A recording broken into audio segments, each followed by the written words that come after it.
Student, welcome to our study channel. দেখো, আজ এই সেশনটা কিন্তু তোমাদের জন্য খুব ইম্পর্ট্যান্ট। তোমরা থাম্বনেল দেখে বুঝতে পারছো যে এই ক্যাটাগরি স্টুডেন্ট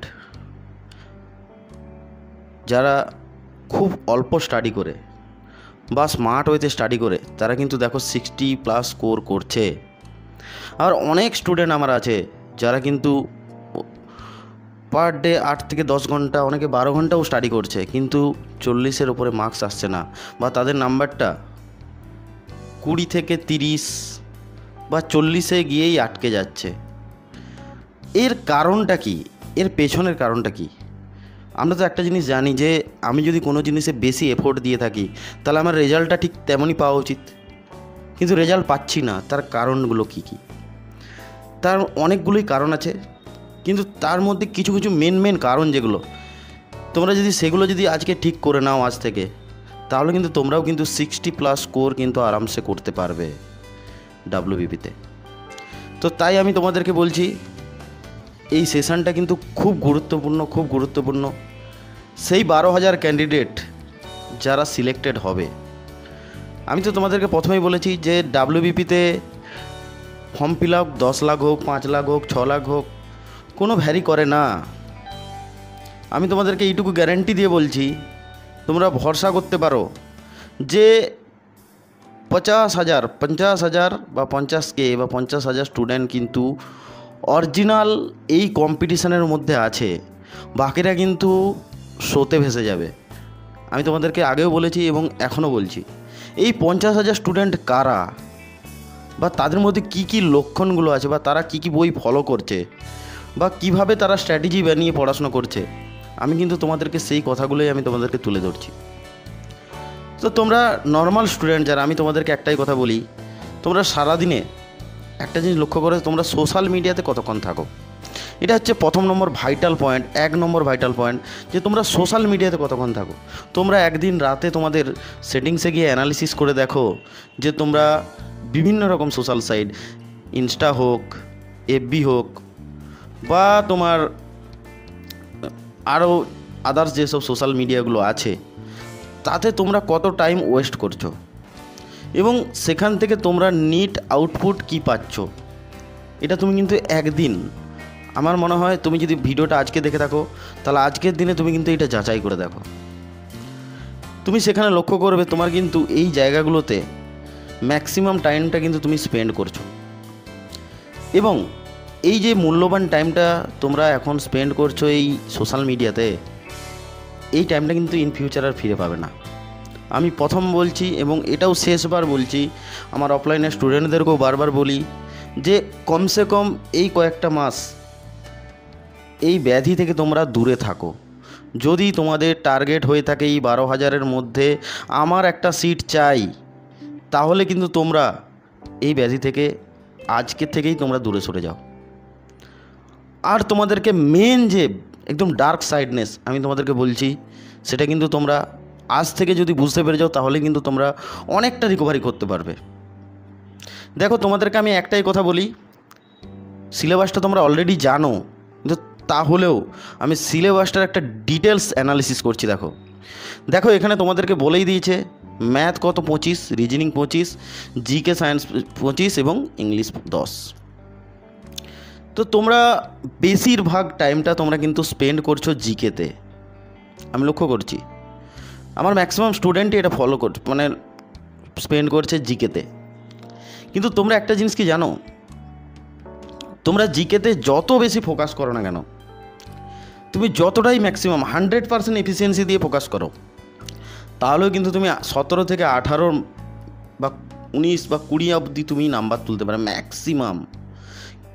মানে এটা যারা খুব মেহনত করছে জিকের প্রতি, যারা হুবাহু ঝাড়া মুখস্থ করে ফেলেছে ডাব্লিউবিসিএসের বিভিন্ন রকম বই বা প্রিভিয়াস ইয়ারের যত জিকে ডাব্লিউবিপির সব মুখস্থ করে ফেলেছে, তারাও কিন্তু এই 17 থেকে 18 ম্যাক্সিমাম যদি হয় 20তেই তারা আটকে যাবে। কিন্তু আমি তোমাদেরকে বলি, যে নাম্বারগুলো বা যেখান থেকে সিলেকশান তোমাদের পাক্কা হবে, সেই দুটো পয়েন্ট কিন্তু এই হচ্ছে ম্যাথস এবং এই হচ্ছে রিজনিং। এই দুটো পোর্শনকে কিন্তু তোমরা কোনো রকম ঢিলামি দিলে চলবে না। আমি এখনও বলছি, যদি আমার কথাটা শুনে তোমার রিয়েলিটি মনে হয়, তাহলে অবশ্যই তুমি আজ থেকে এই দুটো জিনিসে ফুললি ফোকাস করো। আর আমি তোমাদেরকে বিশেষ করে একটা কথা বলতে চাই, যে কথাটা আমার বলাটা খুব অত্যন্ত জরুরি দরকার মনে হয়ে ওঠে, যে তোমরা বিশেষ একটা দুটো ক্যাটাগরির বইকে তোমরা বারবার ফলো করছো, ঠিক আছে? একটা কি দুটো ক্যাটাগরির বইকে তোমরা বারবার ফলো করছো, এবং তোমরা লক্ষ্য করবে এই যে 10 লাখ ছেলে ফর্ম ফিল আপ করেছে, দেখবে তোমরা লক্ষ্য করবে এই 10 লাখ ছেলের বাড়িতেই কিন্তু এই দুটো বই কমন পাবেই পাবে। তাহলে এই যে সিটগুলো কারা নিয়ে যাবে? এই সিটগুলো আলটিমেটলি তোমরা যারা কিন্তু নিয়ে যাবে তাদের বাড়িতে একটা কিন্তু বই আছে এক্সট্রা, সে বইটার কথা কিন্তু তোমাদেরকে কেউ বলে না। আমি তোমাদেরকে আজকে বলছি, তারা কিন্তু এসএসসির একটা বই তারা কিন্তু ফলো করছে বহুত দিন থেকে। তোমরা একটা সিম্পল কথা ভেবে দেখো, তোমরা যদি WBCS-এর জিকে ফলো করতে পারো, যাতে জিকেতে ভালো নাম্বার আসে, তাহলে তোমরা WBCS-এর বই পড়ে জিকে স্টাডি করছো, তাই তো? তাহলে তোমরা শুধুমাত্র WBCS-র জন্য ওই অ্যাক্টিভ দুটো বইয়ের ওপর কেন ডিপেন্ড থাকবে? আমি বারবার তোমাদেরকে বলছি, তোমরা এই এসএসসির বইটি কিন্তু অবশ্যই ফলো করতে পারো। তোমাদের যাবতীয় যা রকমের এক্সাম, শুধু WBP নয়, কেপি নয়, তোমরা রেলের পরীক্ষাতেও ক্র্যাক করতে পারবে, RPF-এ তোমরা এসএসসি জিডিতেও আরামসে ক্র্যাক করতে পারবে, এবং তোমরা যদি ব্যাংকেরও জন্য প্রিপারেশন দিতে চাও ওই বইটার থেকে ফলো করতে পারো। তো আমি তোমাদেরকে বারবার একটাই কথা বলছি, তোমরা ম্যাথস এবং রিজনিং দেখো, ম্যাথসে কিন্তু তোমাদেরকে একটু বেশি টাইম দিতে হবে, কারণ রিজনিং লজিক্যাল জিনিস, সেখানে কিন্তু তুমি লজিক যদি সবগুলো শিখে যেতে পারো, তাহলে কিন্তু রিজনিংয়ে তুমি কিন্তু ভালো স্কোর করতে পারবে। কিন্তু রিজনিংয়েও তোমাকে অনেকটা বেশি ফোকাস করতে হবে, তাহলে কিন্তু তুমি 25-এর মধ্যে তুমি কিন্তু 22 বা 23 তুমি কিন্তু নিয়ে আসতে পারবে। আমি ম্যাথের কথা কেন বারবার বলছি, তোমরা ম্যাথে যদি শুধুমাত্র ওই বইগুলো ফলো করতে থাকো, তাহলে কিন্তু তোমরা 16-17-র মধ্যে তোমাদের নাম্বারটা আটকে রয়ে যাবে। কিন্তু লক্ষ্য করো, যারা কিন্তু চাকরি পাচ্ছে তারা কিন্তু 22 বা 23 কিন্তু ম্যাথে আরামসে তারা কিন্তু নাম্বারটা পাচ্ছে। তো তুমি কিন্তু 16-17 পেয়ে খুব খুশি হচ্ছ, কিন্তু এই যে 17 এবং 23-এর মধ্যে যে গ্যাপটা, এই গ্যাপের মধ্যেই কিন্তু যারা আছে তারা কিন্তু এখান থেকে একজন হয়ে যায় ফেলিওর, আরেকজন হয়ে যায় উইনার। তো এই দুটো ডিফারেন্স তোমরা যদি আজ থেকে ক্লিয়ারলি বুঝতে পারো, তাহলে কিন্তু তোমাদেরকে ইন ফিউচার তোমরা কিন্তু এই রেজাল্টটাও কিন্তু হাতে নাতে পেয়ে যাবে। ম্যাথে তোমাদেরকে আবারও বলছি, যত প্রিভিয়াস ইয়ার কোশ্চেন প্লাস এবছর যেগুলো আসতে পারে সেই টাইপের ম্যাথস, রিজনিং, জিকে প্রত্যেকটা ক্লাস কিন্তু আমাদের করানো হচ্ছে প্র্যাকটিস, তোমরা কিন্তু প্লে লিস্টে গিয়ে দেখতে পারো। এবার আমি আসি থার্ড পয়েন্টে, যেটা খুব ভাইটাল আমি মনে করি। বিশেষ করে আমার সেই সব স্টুডেন্টদেরকে এই কথাগুলো আমি বলে থাকি। যে কেন বলে থাকি আজকে এই কথাগুলো বলার অনেক কারণ আছে। দেখো, তোমাদেরকে আজ থেকে যা যা প্রিপারেশান নিয়েছো, শুধুমাত্র তো পড়লে তো হবে না, তোমাদেরকে রিভিশন করতে হবে। কিভাবে রিভিশন করবে আমি তার পুরো ডিটেলস তোমাদেরকে বলে দিচ্ছি। দেখো, রিভিশন করার একটাই রুল, তুমি যদি আজকে যা পড়েছো কালকে তোমাকে কিন্তু সেটা একবার রিভাইজ করতেই হবে। কালকে তোমাকে 100% সেই স্টাডিটা একবার রিভাইজ করতে হবে, এবং তুমি যে 1 মাস আগে যা পড়েছো, 1 মাস আগে সেই পড়াটা কিন্তু ঘুরে তোমাকে আবার কিন্তু প্র্যাকটিস করতে হবে। না হলে কিন্তু তুমি কন্টিনিউ পড়া করে পড়ে যাচ্ছ, কিন্তু দেখো এই এগিয়ে যাচ্ছ, এইগুলো কিন্তু আস্তে আস্তে করে তুমি কিন্তু দেখো ভুলতে আছো। তাহলে আলটিমেট রেজাল্ট কিন্তু তোমার কিন্তু একটা ভালো জায়গায় দাঁড়াবে না। তাই আমি তোমাদেরকে বলছি রিভিশনটা খুব ভাইটাল।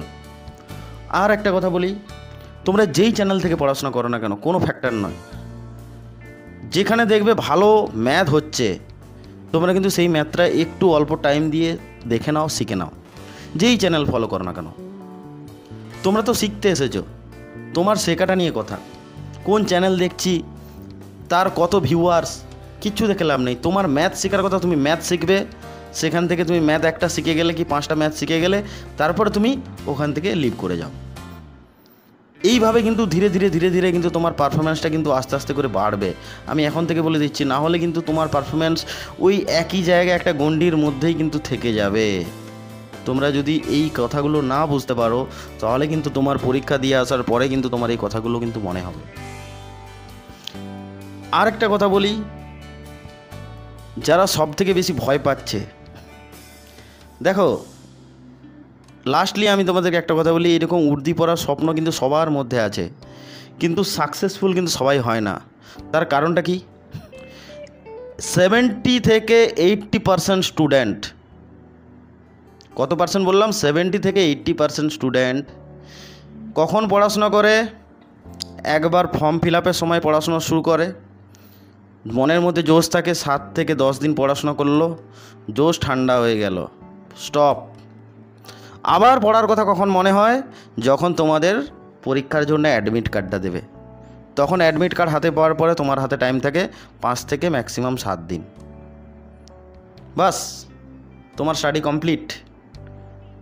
আর 85তে 85 গোল করে দিয়ে চলে এলাম বাইরে, এসে ফুল খুশ যে হয়ে গেছে, সব করে দিয়ে চলে এসেছি।